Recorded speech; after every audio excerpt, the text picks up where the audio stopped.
자 중에 한 사람인 나를 불러서 하나님의 자녀로 삼으시고 일꾼으로 삼았다는 거죠. 그 자신을 가장 작은 자로 소개합니다.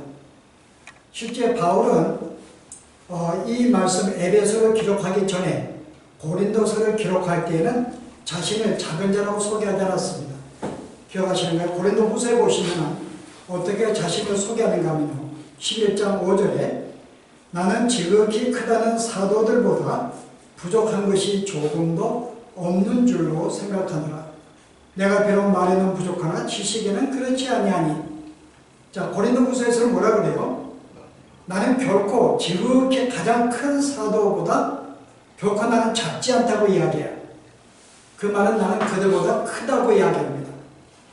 그럼 오늘 봉독한 내용에서는 가장 내가 지극히 작다라고 소개하는데, 이제는 그러면 자기가 가장 크다고 한 이 글과 서로 모순되는 말인가?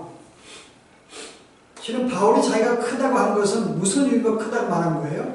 고린도 후서에 보시면은 내가 하나님을 아는 지식을, 그리고 하나님의 이 알고 있는 지식을 전하는 이런 면에서는, 왜냐하면 그가 늦게 부름받았거든요. 그래서 실은 사도들이 볼 때에는 뭔가 주 앞에 가르침받지 못한, 뭔가 우리보다 복음이 연약한, 뭔가 지식이 부족한 자로 생각했다는 거죠. 근데 바울이 그때 자기를 변명을 해요. 내가 친히 주께 말씀을 받은 존재로서 내가 전하는 이 복음, 내가 알고 있는 이 진리의 말씀은 결코 너희들보다 적지 않다고 하는 면에서는 나는 어떤 사도들보다 나는 적지 않다고 이야기를 해요. 말씀을 아는 면에서. 근데 오늘 봉독한 내용에서는, 에베소에서는 나는 지극히 작다고 이야기합니다. 자, 여기 우리 왜 이렇게 표현했을까요? 여기는 힌트가 뭔가 하면은 은혜라는 거지, 은혜. 내가 하나님께 받은 은혜의 면에서는 결코 내가, 은혜 면에서는 내가 결코 크지 않은 가장 작은 자라고 소개합니다. 어떤 자였어요, 바울은요? 바울은 지금 자기의 위치, 이 사람의 옛날에는 예수를 믿는 사람을 사기가 등등해가지고 죽이려고 했던 존재입니다. 하나님의 이 복음의 역사를 방해했고 오히려 하나님께 대적한 존재였죠.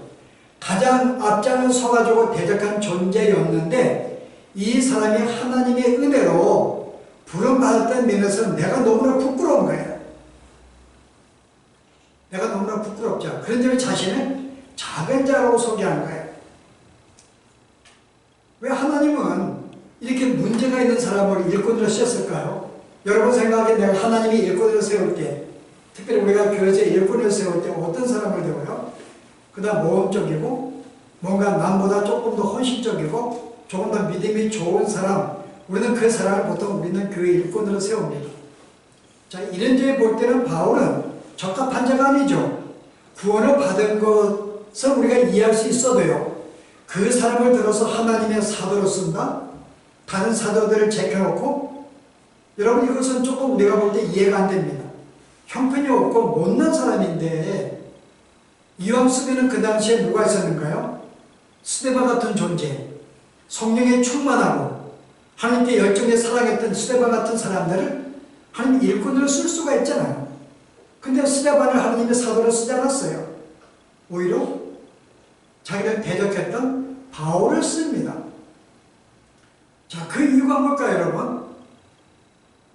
오늘 자가 이 바울이 고린도서 전서 1장에 보시면은 하나님께 부름받은 사람들이 어떠한지를 당시 우리에게 소개하고 있는데요. 자, 너희의 부르심을 보라. 뭐라 그래요? 육체들의 재련자가 많지 않고 능한 자가 많지 않고 문벌전 자가 많지 않고 미련하고 어리석고 약하고 멸시받고 천한 존재들. 자, 하나님께 부름받은 존재들이 이런 존재들이라고 이야기하는데요. 자, 이 말은 무슨 말이에요, 여러분? 진짜 하나님이 쓰시는 사람은 멸시받고 못나고 그런 사람을 쓰시는가? 실은 이 본뜻은 그게 아니에요.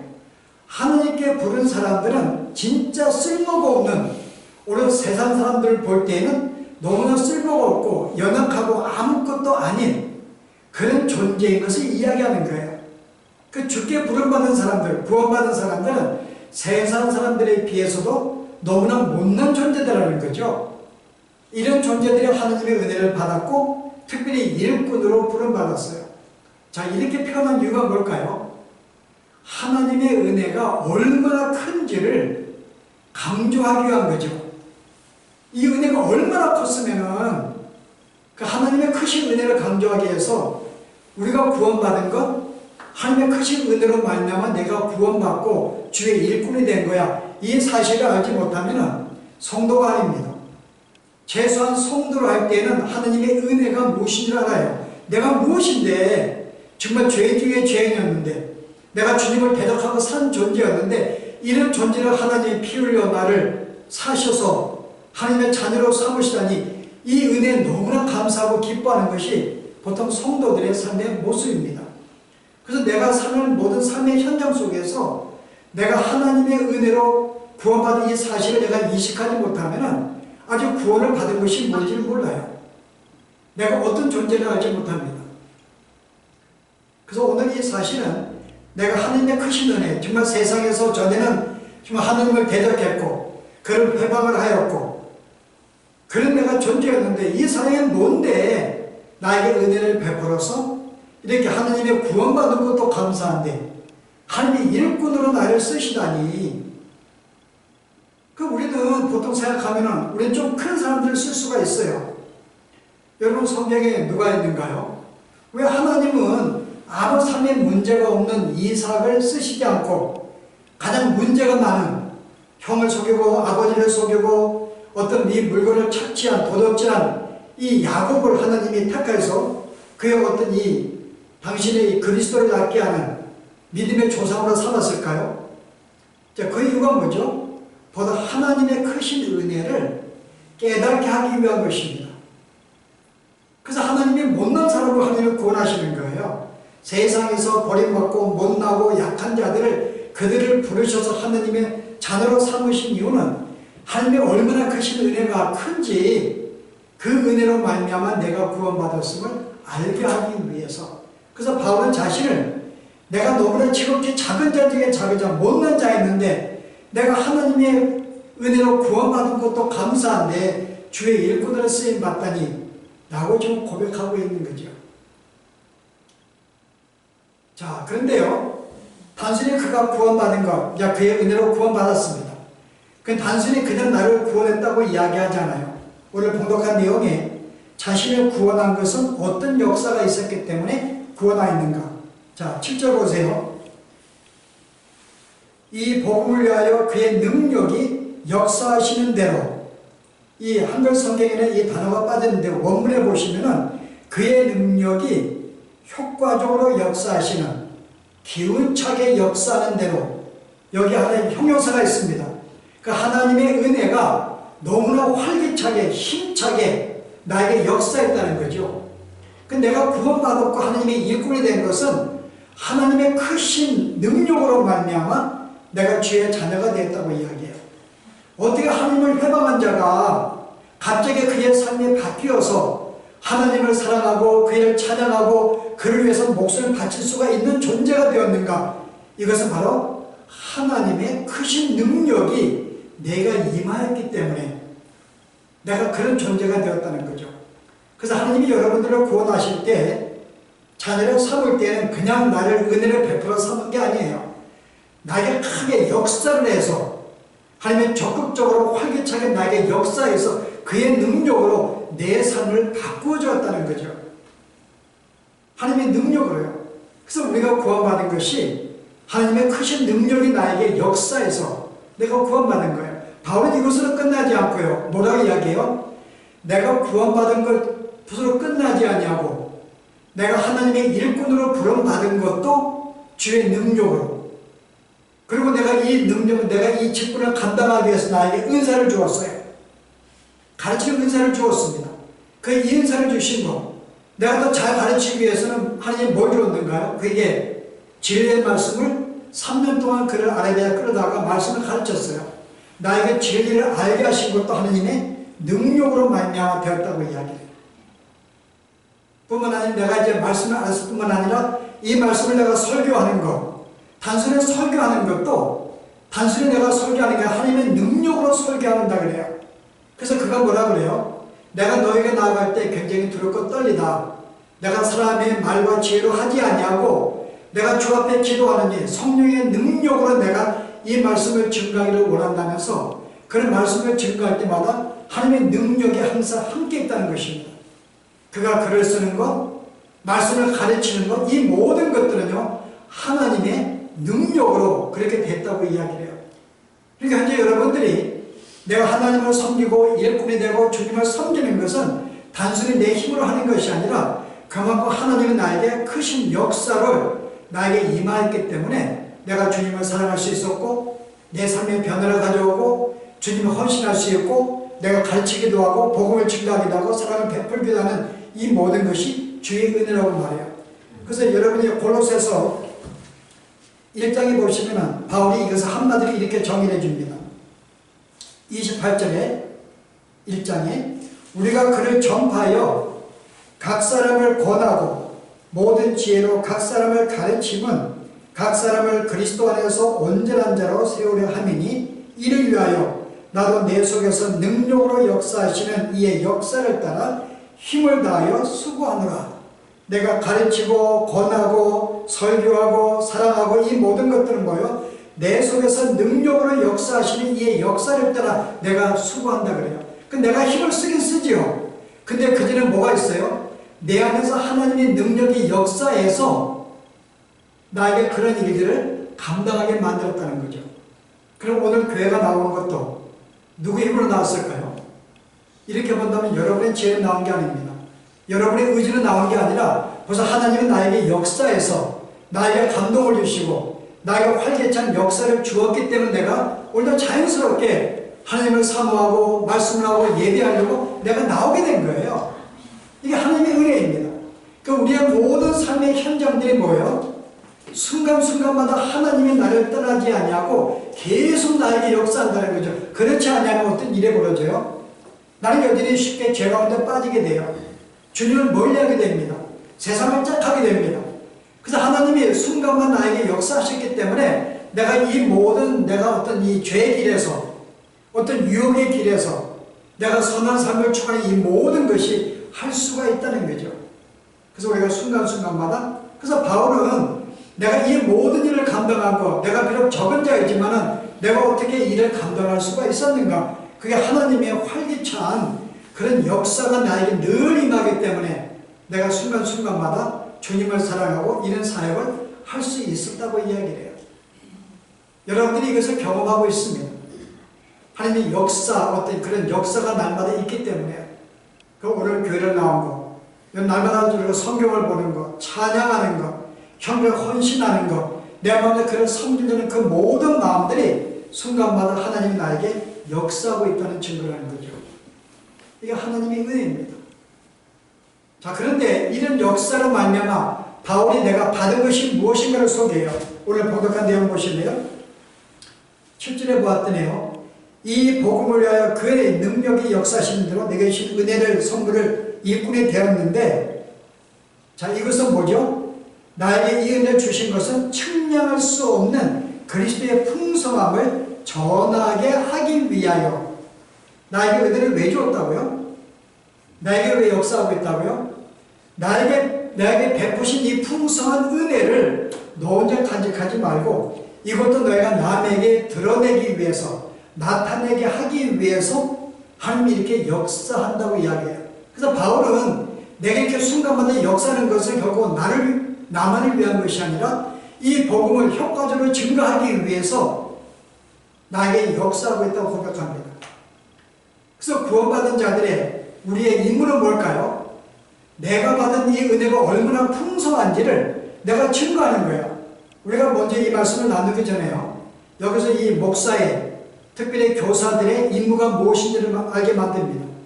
자, 목사의 임무가 뭘까요? 설교하는 임무가요. 여러분들 하여금 착하게 살라고 말하는 것, 이건 목사의 임무 아닙니다. 내가 세상에 정치적으로 좋은 일꾼을 뽑아서 세상은 이렇게 가야 되고 사람은 이런 길로 가야 되고 내가 그들의 길을 선도하게 하는 것도 목사의 일이 아니에요. 요즘 한국에 어떤 목사들은 계속 정치적으로 이렇게 살자 그러고 정책하자고 말하고 있는데 그것은 목사의 임무가 아닙니다. 특별히 교사의 장로들이나 가르친 자들의 임무가 아니에요. 또 뭘까요, 여러분? 우리가 바르게 삽시다. 우리가 이렇게 헌신합시다. 이렇게 희생합시다. 이렇게 우리가 주 앞에 이렇게 어떤 그런 말씀도 윤리적으로 바르게 살자는 것도 이것도 우리의 가르침이 아니에요. 목사의 가르침이 아닙니다. 아니면 경건하게 사십시다. 열심히 기도합시다. 예배는 드립시다. 여러분 그렇게 경건하게 사는 것, 종교적으로 살려고 가르치는 것도 목사의 임무가 아니에요. 목사의 임무는 뭘까? 여기 볼 때는요. 딱 하나예요. 모든 풍성함이 되시는 그리스도를 증거하는 것, 그분을 소개하는 게, 그분을 나타내는 게 이게 바로 목회자의 임무입니다. 그리고 여러분들의 임무이기도 해요. 우리는 사람들을 만날 때 그리스도를 소개하는 것입니다. 그리고 그에게 주신, 그에게 담겨있는 풍성함이 무엇인지, 그의 풍성함이 내게 어떻게 역사했는지 내가 받은 풍성함을 나누는 게 이게 우리의 일인 거죠. 자, 여러분이 받은 풍성함은 뭘까요? 오늘 이 풍성함을 나누기 전에 바울이 뭐라고 이야기해요? 측량할 수 없는 그리스도의 풍성함. 이거는 측량할 수 없다고 이야기해요. 얼마나 풍성한지 측량할 수가 없다. 여러분이 전혀 짐작할 수가 없는 거예요. 다른 말이 이 비밀과 연관되어 있습니다. 얼마나 이게 감춰진 비밀의 것이면 내가 아무리 알기를 원해도 다 알 수가 없는 거예요. 내가 진리를 알고 주님의 사랑을 알고 내가 베푸신 은혜를 내가 알고 있는데 아 이렇게 나를 사랑하셨구나 라고 생각하면 또 다른 은혜가 또 있는 거예요. 근데 내가 어느 한 방에 들어가서 내가 주님의 은혜가 있던 방에 꽉 찼다고 생각했는데 또 다른 방에 또 있는 거죠. 이 정도로 우리가 풍성한 것이 얼마나 풍성한지 우리가 측량할 수 없다고 이야기합니다. 그리고 이건 다른 말로 또 표현할 수 없다는 면이에요. 얼마나 은혜가 큰지 내가 이것을 표현할 수가 없어요. 얼마나 은혜가 큰지요. 여러분이 바울이 말한 대로 내가 이것을 어떻게 내가 표현할 수 있을까? 전혀 내가 표현할 수 없는 정도의 이 풍성함. 그래서 우리는 내게 베푸신 은혜가 정말 풍성함에도 불구하고 우리가 그런 삶을 누리지 못한 게 문제죠. 물론 이것도 신앙의 성숙의 어떤 이 분량과 관계되어 있습니다. 내가 믿음이 자라면 자랄수록 주님과 알면 알수록 이 풍성함을 더 누리게 되어 있어요. 여러분 그런 점에서 초신자들은 잘 누리지 못하죠. 근데 강 예수를 믿을 때 가장 크게 누리는 풍성함이 있습니다. 여러분 그게 뭘까요? 여러분 처음 내가 예수를 믿을 때 여러분 어땠는가요? 경험이? 나 같은 죄인을 구원하시다니 여기에 울고 통곡하고 은혜 감사했던 아마 그런 우리 삶을 살아봤을 것입니다. 그때 풍성함. 근데 점점 시간이 가면서 잊어버리죠. 그 다음에 더 다른 것이 없기 때문에. 그러나 오늘 정상적인 신앙생활을 할 때 은혜를 믿는 사람들은 이 풍성함을 다 이해할 수 없지만 얼마나 큰지를 내가 경험한다고 이야기해요. 그래서 오늘 저는 이 풍성함을 다 소개할 수 없습니다. 왜냐하면 다 표현할 수 없을 정도로 많기 때문에 그럼에도 불구하고 우리가 받은 은혜를 내 삶 속에서 내가 몇 가지 나눌 수 있을 것 같아요. 자, 바울이 고린도전서 1장에 보시면은 뭐라고 얘기했는가 하면요. 내게 베푸신 그 풍성함의 그 일부를 우리에게 소개합니다. 자, 1장 3절 보세요. 너희는 하나님께로 나서 그리스도 예수 안에 있고 예수는 하나님께로부터 나와서 우리에게 지혜와 의로움과 거룩함과 구원함이 되셨나니. 뭐라 그래요? 우리에게 지혜와 의로움과 거룩함과 구원함이 되셨나니. 실제 여기서는 제일 먼저 풍성함은 지혜, 우리에게 진리를 주었다는 거죠. 내가 한국의 천국을 내가 알지 못했는데, 하나님을 알지 못했는데, 내가 어떤 존재를 알지 못했고 이 땅의 삶이 무엇이 알지 못했는데 하나님 나에게 진리와 지식을 주어서 내가 어떤 존재인지, 내가 앞으로 어떻게 살아가는 존재인지, 나에게 베푸신 하나님의 어떤 분인지, 내가 그 천국이 어떤지, 이 모든 진리를 나에게 알게 했던 것, 이게 풍성함을 이야기합니다. 여기 말하는 풍성함은 육적인 삶의 풍성함이 아니죠. 여러분 어떤 사람이 뭐라 그래요? 어떤 사람이 제가 일정에 들은 하나님 목사님 설교하고 돼서 이런 얘기 하더라고요. 우리가 예수를 믿게 되면 우리는 풍성함을 누릴 수가 있습니다. 삶의 문제도 만나지 않고 안전하게 되고 우리가 원하는 어떤 것들을 얻을 수가 있다고 얘기해요. 그럴 뿐만 아니라 만드는 사람에게 우리는 풍성함도 줄 수 있다고 이야기를 해요. 그게 우리의 풍성함일까요, 여러분? 바울이 지금 이런 풍성함을 말하고 있는 게 아니죠. 아니, 바울이 지금 어떤 위치에 지금 감옥에 들어간 존재, 그가 줄 수 있는 게 뭐가 있는데요? 감옥에 가고 지금 옷도 아무것도 지금 하물밖에 없는 존재가 그게 무슨 풍성함이 있을까요, 여러분? 오히려 그런 풍성함은 세상에 더 많죠. 세상에 더 부하고, 제가 오늘 차 타고 들어가서 그 얘기했어요. 야, 저 모든 빌딩을 볼 때가 저거 소유자가 있을 게 아니냐. 그럼 저들이 얼마나 돈이 많은 거냐. 저는 이 건물들이 지금 적은 게 아니에요. 건물들이 많이 있는데 저거를 소유한 자들이 얼마나 풍성하게 많은 돈을 가지고 있을까.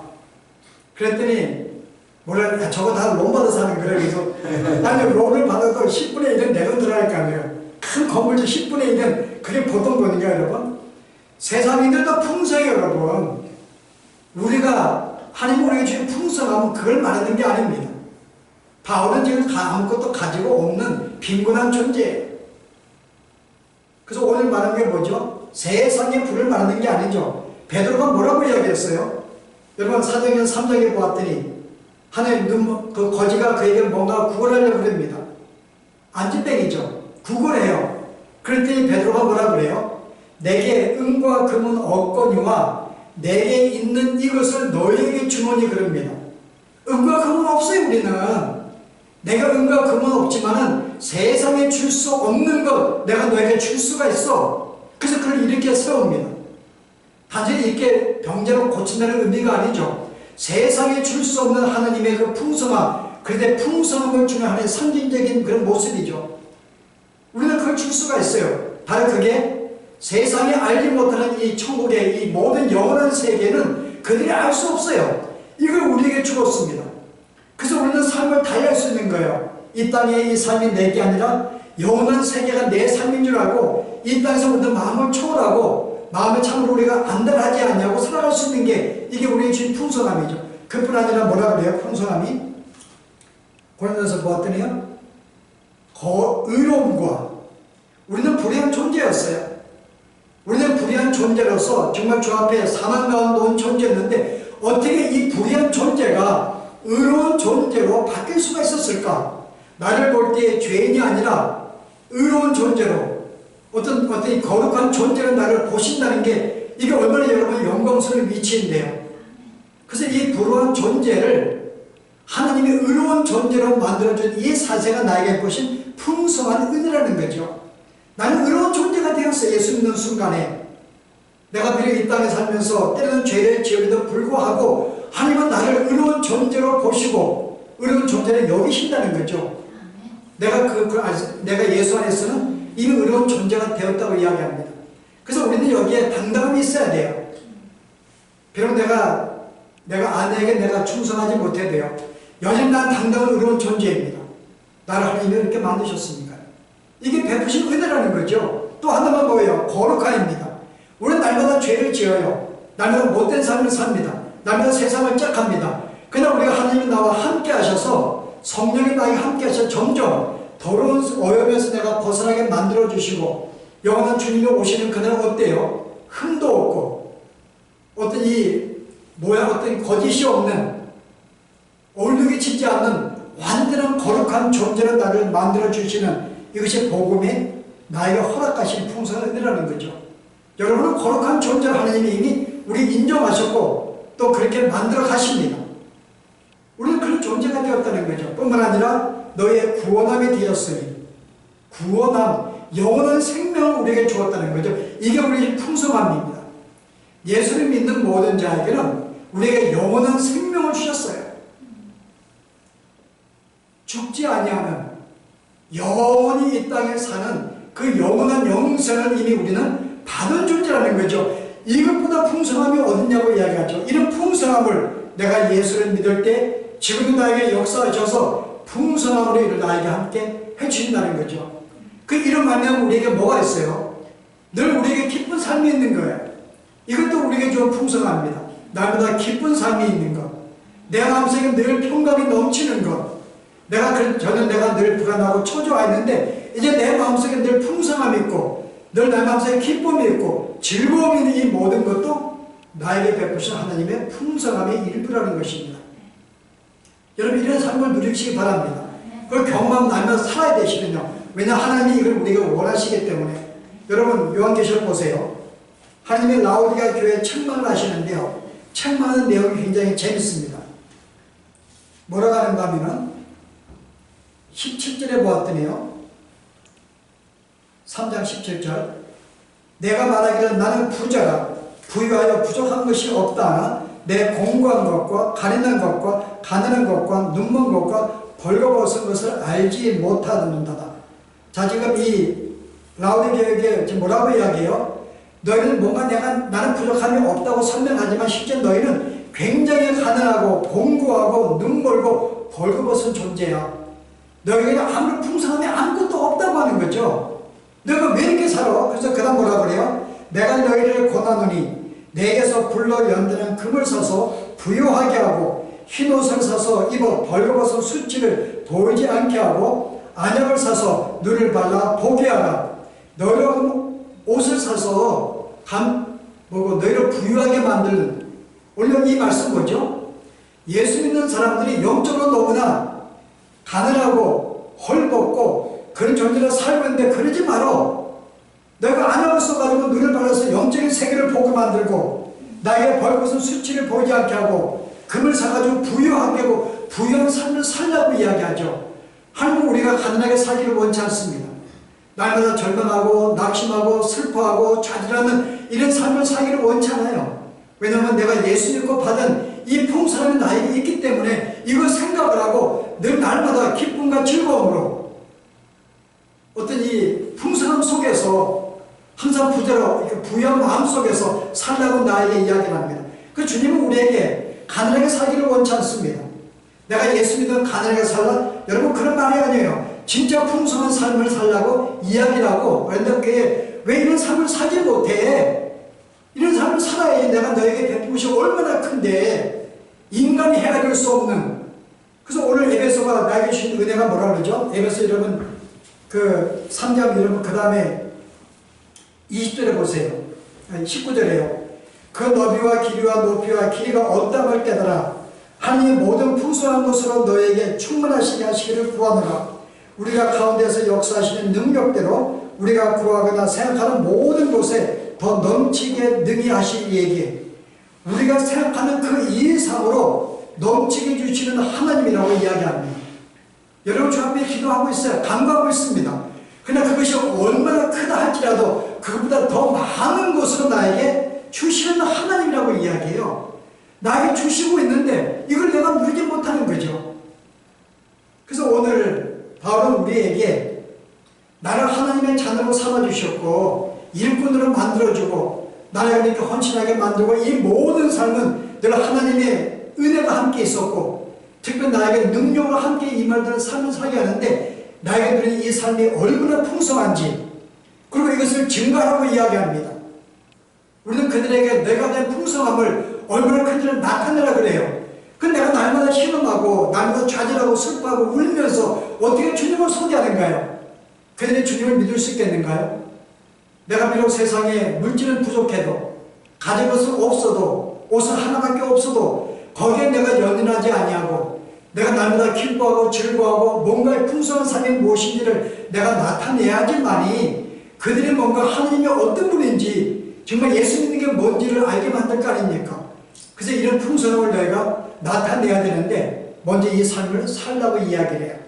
그래서 바울은 오늘 우리에게 우리가 받은 풍성함이 얼마나 큰지를 다시 한번 알고 나는 이 삶을 누리며 살기를 우리에게 알기를 원하는 것.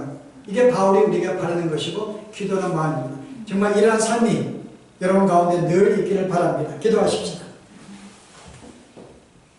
오늘 우리가 주 앞에 받은 그 은혜들, 내가 예수를 믿게 된 것, 내가 전에는 하나님을 대적하였는데 내가 이제 하나님을 사랑하게 되고 내가 주님을 위해서 목숨을 바치는 이 모든 삶, 특별히 하나님의 일꾼으로 불러서 주 앞에 봉사하게 하시고 하나님의 진리를 알게 하시고 이 진리의 말씀을 가질 뿐만 아니라 남에게도 증거하는 이 모든 삶이 날마다 역사하시는 하나님의 은혜로 말미암아 된 것을 기억하며 내가 무엇이간데 이런 은혜를 베푸시고 날마다 역사하시는지요. 그리고 내가 무엇이간데 이런 풍성함을 나에게 주셨는지요. 세상이 전혀 경험하지 못했던 이 풍성함, 나에게 영원한 생명을 주었고 나보다 성령의 역사로 말미암아 늘 주의 자녀로 기쁨과 즐거움으로 살게 만든 이 삶, 나를 거룩하게 만드시고 의로운 존재로 만드시고 영원한 생명을 주신 이 풍성함을 나로 하여금 주님 다시 한번 알게 하셔서 이것은 늘 마음속에 기쁨과 즐거움이 늘 가득 차게 살아갈 수 있는 저의 삶이 되도록 하나님의 축복하여 주시옵소서. 예수 이름으로 기도합나이다.